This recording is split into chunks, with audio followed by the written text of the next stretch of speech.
It was just over a year ago that the world lost one of the best and most beloved artists it's ever known in modern times. His work, his words, his characters, and the drive and wonder they inspire in people all around our planet. In nearly every nation, on nearly every continent, will forever be embedded in the hearts of all who took that immersive and expansive journey to search for the Dragon Balls, defend the Earth, travel to distant lands and other worlds, other universes, and attain a new level of clarity and power than anyone knew possible.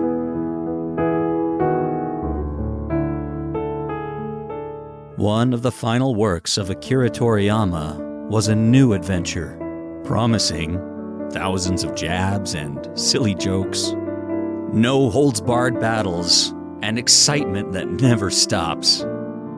A new story to remind us that even when your heart shrinks and you feel low, dreams are everywhere. Don't worry about it. And most importantly, to never give up. The final episode of Dragon Ball Daima only recently aired, 1 year after the creator of it all journeyed to another dimension, where he met King Yama, ready to move on into the next world. Dragon Ball Daima is an amazing love letter to the entire Dragon Ball franchise, with new places and lore, with answers to long-standing questions about the nature of this realm and this franchise, and, of course, new powers and transformations that'll blow you away, with mind-bending, reality-altering fights. And it also gave us a proper Tiny Goku, going on the most traditional of adventures that he's embarked on many times. Why, we even got us tiny versions of many of his friends, too. But there is one member of the main cast who was notably absent from this entire entry of the Dragon Ball story, Son Goku's oldest kid, Son Gohan.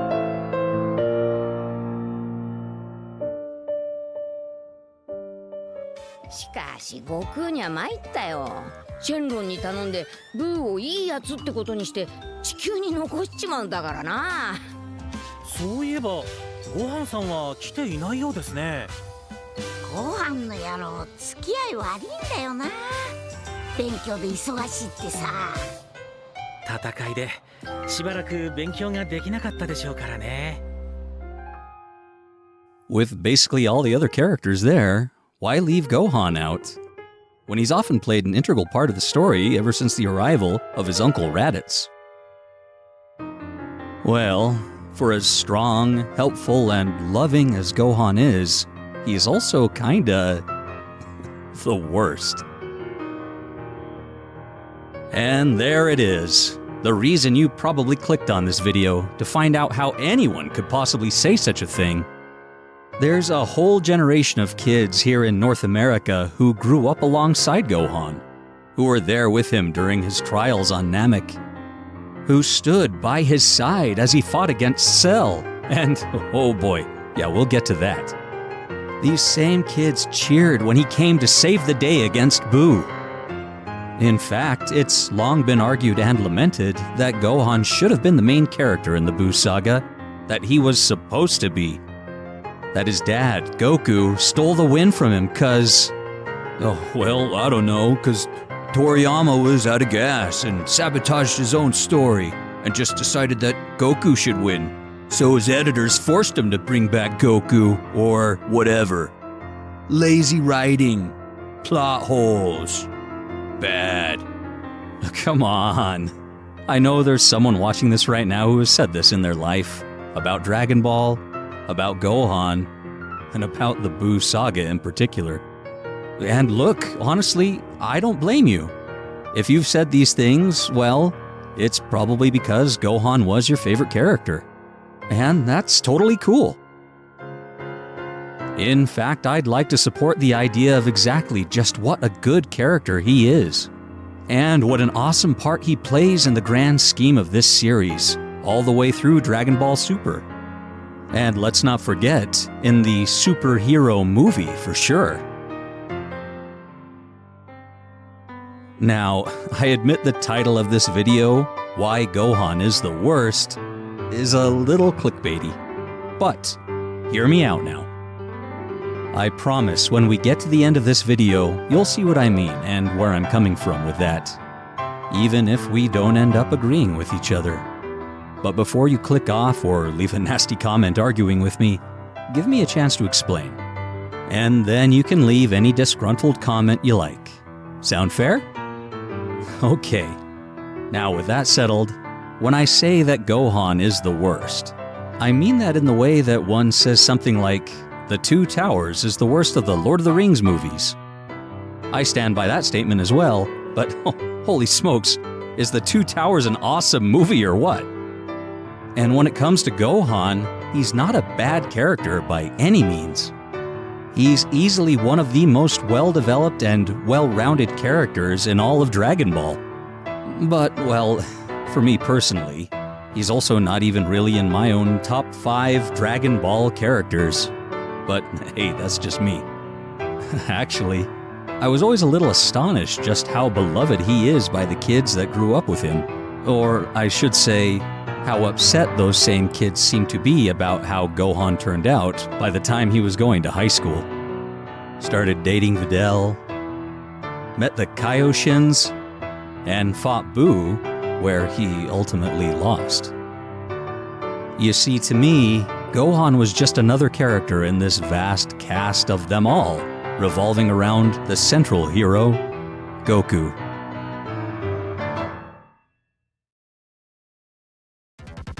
All of their lives were changed and affected by Goku specifically, and Gohan was another one of those affected characters.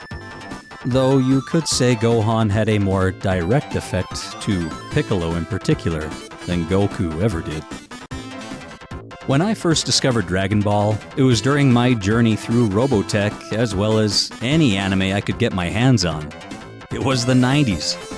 Back then, you had to network your way through weird art classes, primarily by drawing something cool or catching a nerdy reference with other students. Or maybe you just knew a guy who knows a guy, so you could get your hands on Akira, Fist of the North Star, Ninja Scroll, Tenchi Muyo, Ranma 1/2, and maybe, just maybe, if you were really lucky, you got your hands on some rare Gundam material. There were the occasional oddities at the video store, like Captain Harlock or Battle Angel.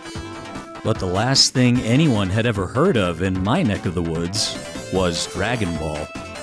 I mean, there was a short run of the first 13 episodes of Dragon Warrior, based on the Dragon Quest Heroic Legend of Abel cartoon.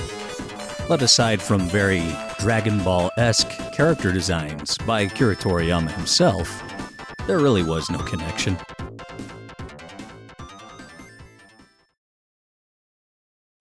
Well, a friend of some neighborhood kid was around one day when I was at my buddy's house showing them Vampire Hunter D. This new kid, I don't even remember his name, mentioned that his dad lived in Singapore, and when he'd visit in the summertime, he'd watch cartoons like this, but his favorite was called, as he put it, Dragon Balls. It's these martial arts guys, and they fight. And when they get really mad, their hair turns blonde and spiky and stuff, because they're so powerful. Well, that sounded super cool. I got hooked up with the movies, like basically all of them up to Broly, and was pretty floored with how intense and epic these battles were. Not to mention, like, how goofy the show was. It didn't take long for me to figure out the relationships between everyone, but I couldn't really tell you what was going on to save my life. Over the next couple of years, I got my hands on some manga and other merchandise during some trips to San Francisco.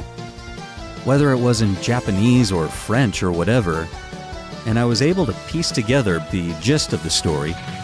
And then, one day, in the middle of the Saiyan saga, I found it in English. The dub was done by the same dudes who did Beast Wars and Ranma 1/2. And I was finally able to see the whole series, at least up to the middle of the Ginyu Force, when the show abruptly stopped. It was a couple of years before Funimation would get it together and continue the series with a new voice cast, and threw the series onto Cartoon Network. During that time, I was left on my own to find out what happens in this story. I did have one lucky break in high school when my girlfriend's family had a foreign exchange student from Japan stay with them for a while, Satomi Anami. She was really cool and nice enough to record a videotape of a bunch of shows when she got home and send it back to me, including Dragon Ball Z, but also something super new and weird called Dragon Ball GT.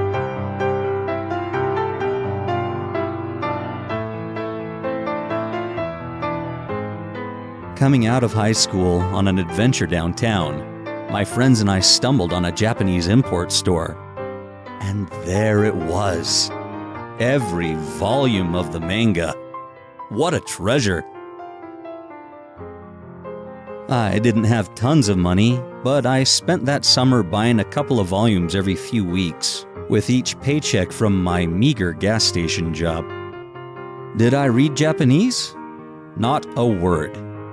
But the art and the pictures, the layout and the expressions, all told me everything I needed to know. Seeing the rest of the Frieza arc, the androids, Cell, and then the absolute insanity that is the Buu saga, all the way up to the end when Goku and Oob fly away to train. It was one of the grandest stories I had ever seen.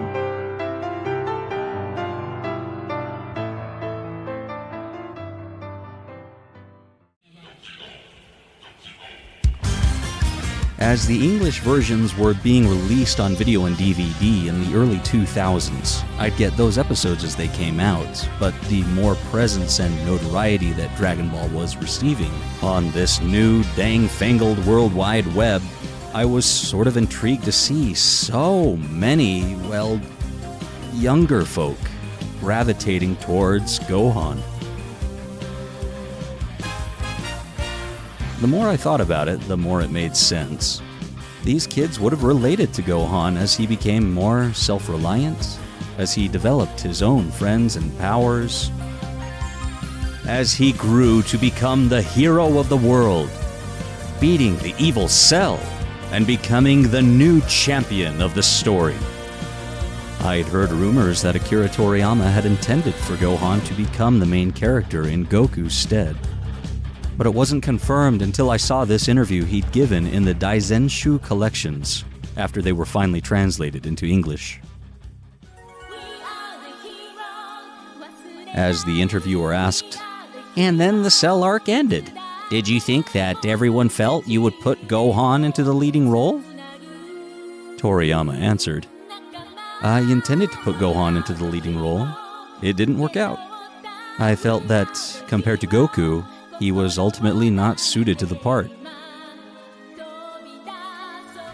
Now, I can totally understand being really jazzed about Gohan becoming the central character after such an ostentatious ousting of the outlandishly powerful Perfect Cell.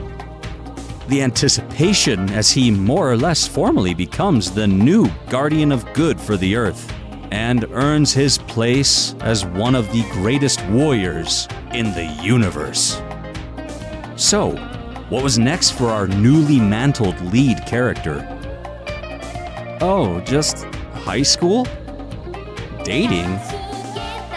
Running around town in a stupid, silly outfit?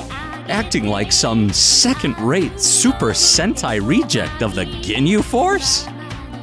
Well, yeah. Turns out, Gohan is totally a big, silly, bookish nerd. I mean, I don't know if you ever heard of these guys, but they get it. They understood.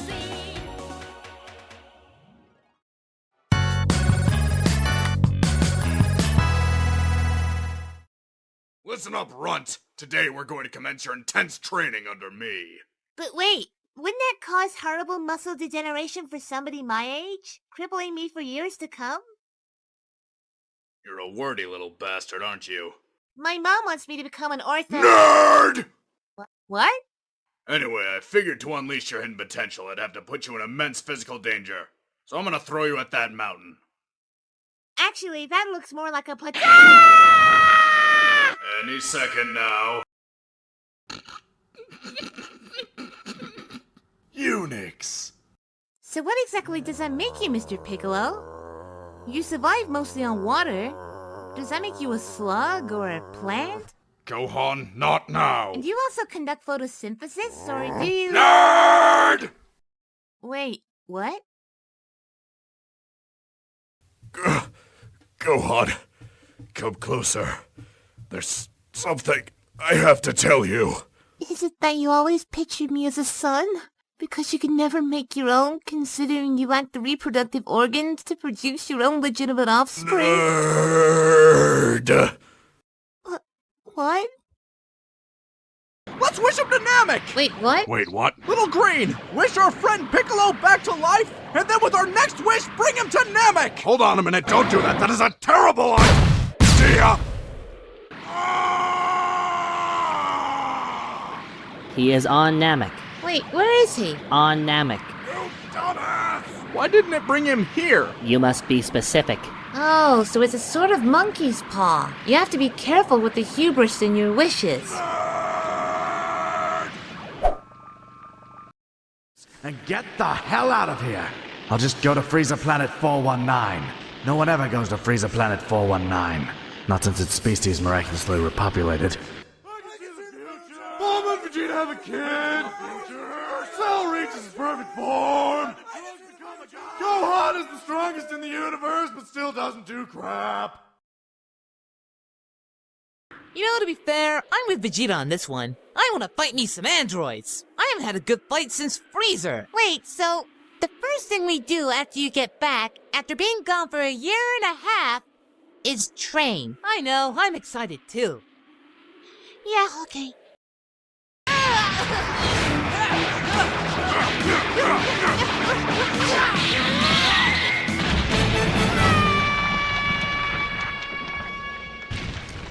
Wow, he really needs to learn how to dodge. Yeah, I know, still working on that.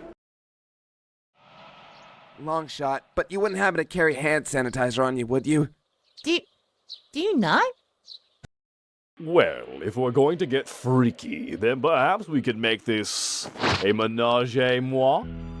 Gohan, what was that? It's French, Dad. Specifically my household, but it's really awkwardly... Nerd! Alright, time to do some math.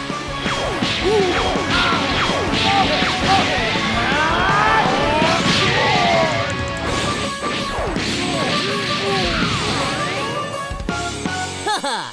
Looks like 4 divided by 1 is just 1. No, Dad, that's still 4. Gohan. I know, banging my head on a brick wall.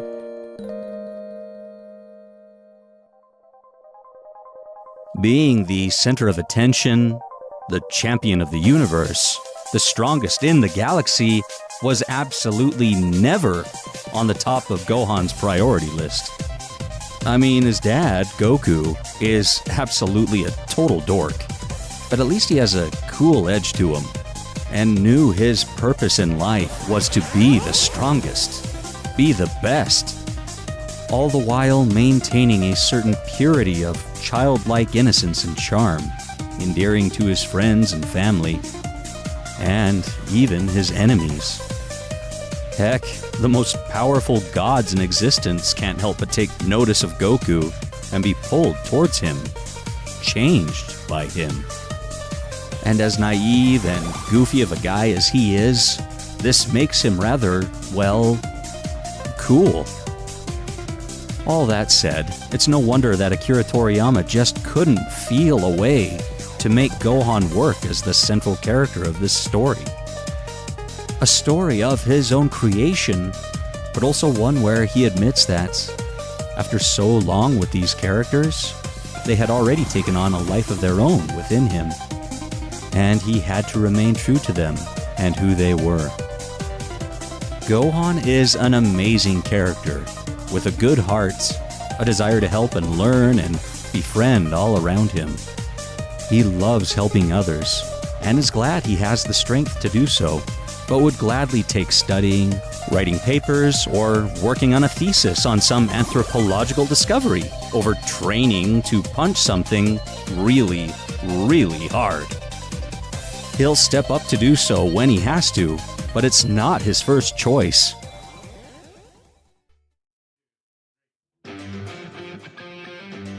Even during the pinnacle of his grandest achievement of fighting Cell, it was the last thing he'd wanted to do. And even when he had the fight in the can, he screwed around so much in the moment that his father had to step in and make the sacrifice that no one had to make if Gohan had been more on the ball. All of the other experienced fighters around him urged him to finish it, and he wouldn't, out of childish indignation. Does he regret this action and come around to learn from it and even make up for it? Yeah, sure. And then a few years later, when the next major threat came along, he'd neglected keeping up with honing that natural strength and inherent talent, so much so that he couldn't even meet the moment. He's a super good guy and a really layered character, and believe me when I say I love him as much as I love everyone in this crazy cast of characters. But maybe you can see why, in a story that is primarily about beating back an ever-escalating number of immensely destructive beings of power, Gohan, more than any of them, is kind of the worst. At least when it comes to that aspect. From that perspective, I think it's pretty clear to see why even the creator of Gohan himself felt that he was ultimately not suited to the part of the lead character of this story. There may be many of you thinking right now that I'm wrong, that the most recent theatrical release, Dragon Ball Super Superhero, showed that Gohan can make it as the lead character, that this new form of Beast Gohan is stronger than even Goku's angelically taught Ultra Instinct. Well, however, that power scales is yet to really be determined, and may never be, after last year's tragic loss. Not only that, but anyone who thinks Gohan is the main character of the superhero movie is just dead wrong. That movie stars Piccolo, up front and center, and, might I add, Toriyama's self-professed personal favorite character. And in that movie, he more than earns the spotlight. Here's the thing. Gohan is great. I've been there with Gohan through his journey right alongside with the rest of you, and seen him become an amazing guy. But being the best, the strongest, the one who saves the day, was never what he wanted. The beautiful thing about Gohan is, he, out of anyone in this entire Dragon Ball franchise, truly gets a happy ending. He gets to have everything that he ever wanted. By the time the original run of this show ended, Gohan is a professor, giving lectures around the world, and he has time for his studies and research, and even finds time to get married to his high school sweetheart, Videl. He gets to be the proud papa of an adorable little girl, Pan. And with Mr. Satan as his father-in-law, they certainly aren't lacking in funds to afford the finer material things in life. Beyond even his immediate family, he still has his extended one too, and his adopted one in all of his friends. He truly succeeds in just about every aspect of life, in ways we should all strive for. Gohan is an inspiration.